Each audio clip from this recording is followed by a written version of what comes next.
Hey, Katie. We have The Message in the Hollow Oak. We are on Chapter 18, Well House Clue. The farmhouse radio was kept on. The group hoped for further word of Bob Snell, which the ham operator might have sent. Over an hour passed, and there was no mention of him. "This is nerve-wracking," Bess murmured. "Shh," George warned. Just then, another news flash came on about the missing young man.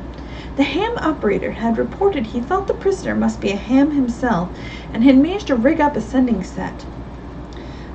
"But no doubt he was interrupted and his gear taken away from him," the announcer said. This was the end of the news flash. "Bob is a ham," Todd Smith spoke up. "He fools around with the shortwave radio all the time."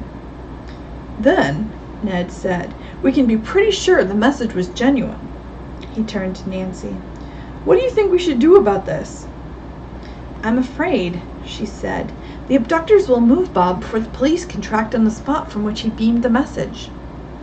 Art and Todd offered to ride to town on the motorcycle and telephone the police for news. Nancy said, "How about calling the radio station and the ham? Maybe you'll learn more." "We'll do that," Art promised. When the group heard the motorcycle coming back, everyone rushed outdoors. "What did you find out?" several of them asked. "I got in touch with the ham," Art answered. "He thinks Bob beamed his message from an area somewhere in southern Illinois in an open area." "That's where we are!" Julie Ann exclaimed. Teresa said, "I suggest a day off tomorrow so most of you could try to find Bob. I will stay here with 4 others to guard our dig in the lab." The young archaeologists planned to start out early the next morning, dividing the territory. Nancy thought her group should go back to the quarry and start from there. Good nights were being said when they became aware of an old car driving in. As soon as it stopped, Clem Rucker stepped out. "Howdy, folks," he greeted everyone. "I was in town this evening and picked up a letter for you, Nancy, in my box. Funny thing, it was mailed right in Walmsley yesterday. Must be from someone you know around here." Since the young detective knew one in the area except Roscoe Thompson, and this was not his handwriting, her curiosity was aroused. She tore open the letter and glanced through it. A frown creased her forehead. She read aloud, "Bob Snell is our prisoner. We will release him after you give us the contents of the Hollow Oak plus $5,000. Leave them tomorrow morning before 7 o'clock in the abandoned well house 1 mile west of the quarry. Do not notify the police or you'll regret it." The note is not signed. "Oh!" Julie Ann exclaimed. "This is dreadful." "Now we really have something to work on," George remarked. Nancy nodded.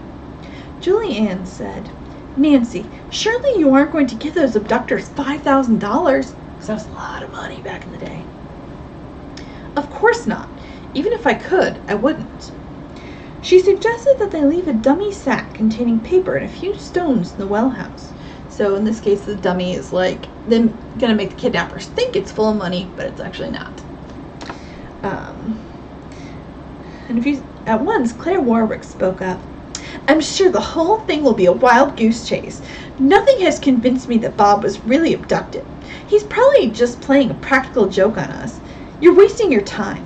It's more important to stay here and dig." With that, she went into the farmhouse without saying goodnight to anyone. Bess turned to Nancy. "You don't think there could be any truth in her conclusion, do you?"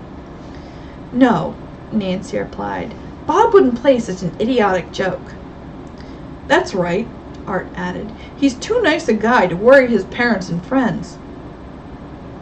"We must get this note to the police," said Teresa, and Nancy agreed, despite the warning against doing so. "I'll run you down to State Police headquarters on the highway," said Clem. "Hop in." Nancy, Ned, and Teresa accepted his offer, and 30 minutes later, the 4 were seated before the desk of a brisk young police captain. He studied the note carefully, then listened intently to Nancy's plan about leaving the dummy sack. "This ransom note could be a hoax," he said, "but we'll check it. Miss Drew, I think you and your friend should deliver the sack as you suggested. I'll keep my men hidden in the woods. If the kidnappers think the police are around, they won't go through with the deal." The details were arranged and everyone agreed, though Teresa was concerned about the danger. "Don't worry," Nancy said confidently. "We'll be cautious." Next morning, everyone was up very early. Nancy and her friends from home ate a quick breakfast, then piled into the truck, taking the dummy sack which the boys had fixed the night before. The others waved goodbye and called, "Good luck!" A short distance from the quarry, Ned parked the truck. Then the three couples headed in a westerly direction.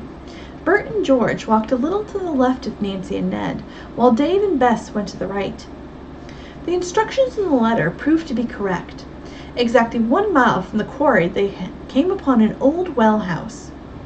It had originally been part of a farm home, but now there were only ruins of a burned-out house and barn. "The abductors certainly chose a secluded spot for the ransom," Nancy said. She and Ned hurried forward. The other two couples watched from a distance, then they all converged. Cautiously, Nancy and Ned led the way to a small, shadowy well house. It was empty. As Ned laid down the sack of paper and the stones, Nancy looked around. On the far side, she noticed a crumpled paper on the floor. Nancy picked it up to see if anything was on it. "A message from Bob!" she cried. "Listen! Was a prisoner here, but am being moved. I don't know where. Hollow Oak not located." "What a find!" Ned exclaimed. "I wonder how long ago he wrote this." "Let's hope," George put in, "that we're so hot on the trail, those kidnappers haven't been able to take Bob very far away." Everyone was excited, and now began to hunt outside for clues to the direction the kidnappers had gone. Dave was the first to spot 2 sets of footprints leading in a northeasterly direction. Did the prints belong to 2 abductors who might have been carrying Bob, or to Bob and 1 abductor? "I believe 1 set is Bob's," Nancy remarked. We must follow them, of course," said Ned. "But somebody ought to stay here and stake out the well house." George and Bert volunteered to keep watch. "I'll bark like a dog," said Bert, "if the kidnappers show up."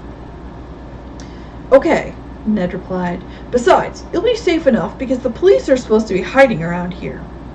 He frowned. "They're doing a good job if they are. There's not a sign of them." Nancy set off with her friends. A short distance away, the footprints ended, but tire tracks took their place. The 2 couples followed them. The marks went straight for some distance, then curved abruptly around a hill. Not knowing what might confront them on the other side of it, the 4 young people went ahead cautiously, single file. Ned had insisted upon taking the lead in case there was any trouble. When they reached the far side, they saw an empty car parked in a clearing. On a hunch that someone would soon come for it, Nancy suggested, "Let's retrace our steps and spy around the side of the hill." In a few minutes, their caution was rewarded. They could hear voices. Soon 3 men approached on foot. The watchers gasped. In the center was Bob Snell, blindfolded and gagged. On either side of him were the fake museum guards who had come to the farmhouse. "Don't try any funny work, young man," one of them said in a harsh voice.